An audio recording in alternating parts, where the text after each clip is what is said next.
Halo teman-teman, bertemu lagi dengan Deva Dev Official. Kali ini kita akan membahas mengenai cara mengenali status gizi pada anak dan cara mengatasi bayi dengan gizi buruk. Ini dia, mari kita simak.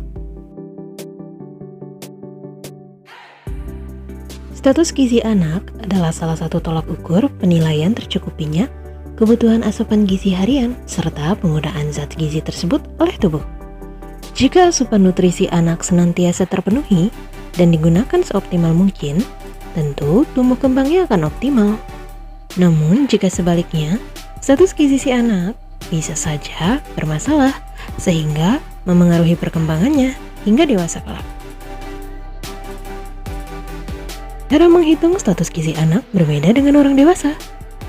Pengukuran indeks massa tubuh atau kita sebut IMT yang seringkali dijadikan tolak ukur status gizi orang dewasa tidak bisa digunakan pada anak. Status gizi anak bisa diukur dengan beberapa indikator berikut ini. Yang pertama, jenis kelamin. Yang kedua, usia. Yang ketiga, berat badan. Dan yang keempat, panjang atau tinggi badan.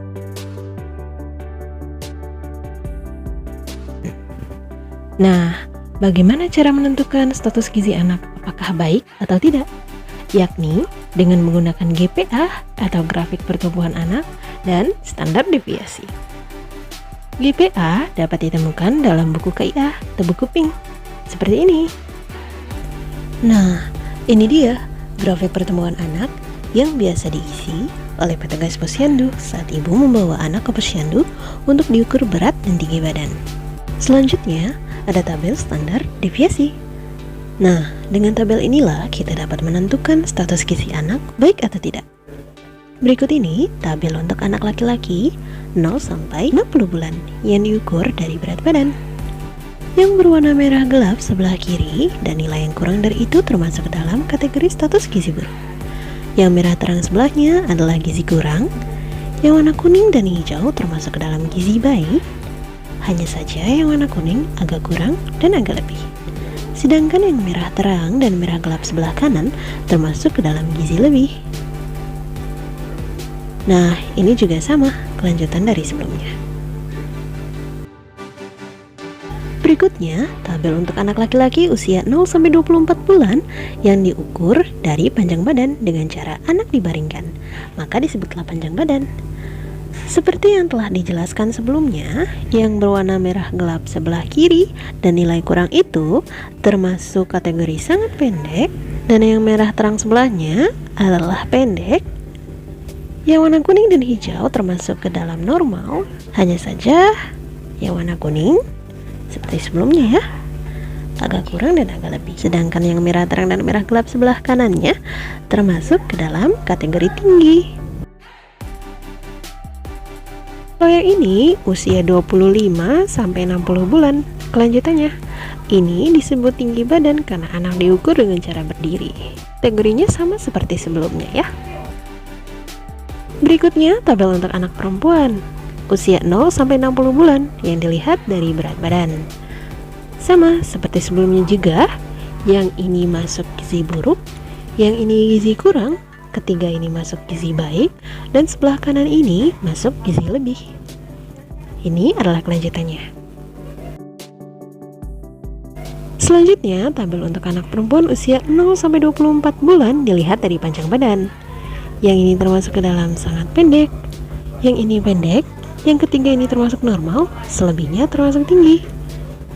Seperti tabel untuk anak perempuan 25-60 bulan juga sama.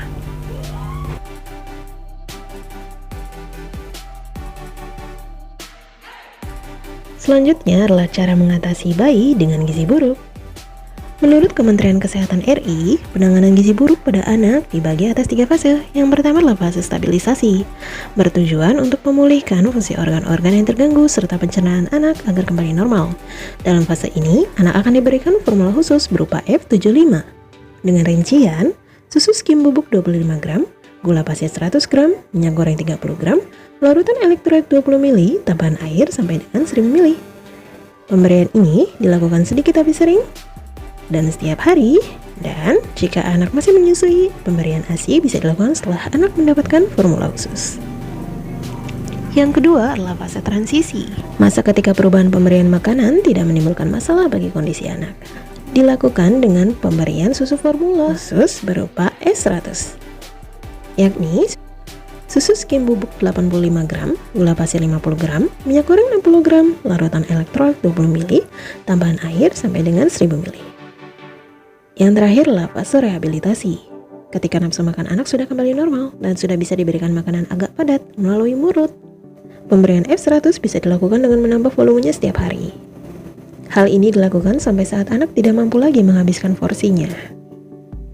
Secara bertahap, nantinya porsi menu makanan anak yang teksturnya padat bisa mulai ditambah dengan mengurangi pemberian F100.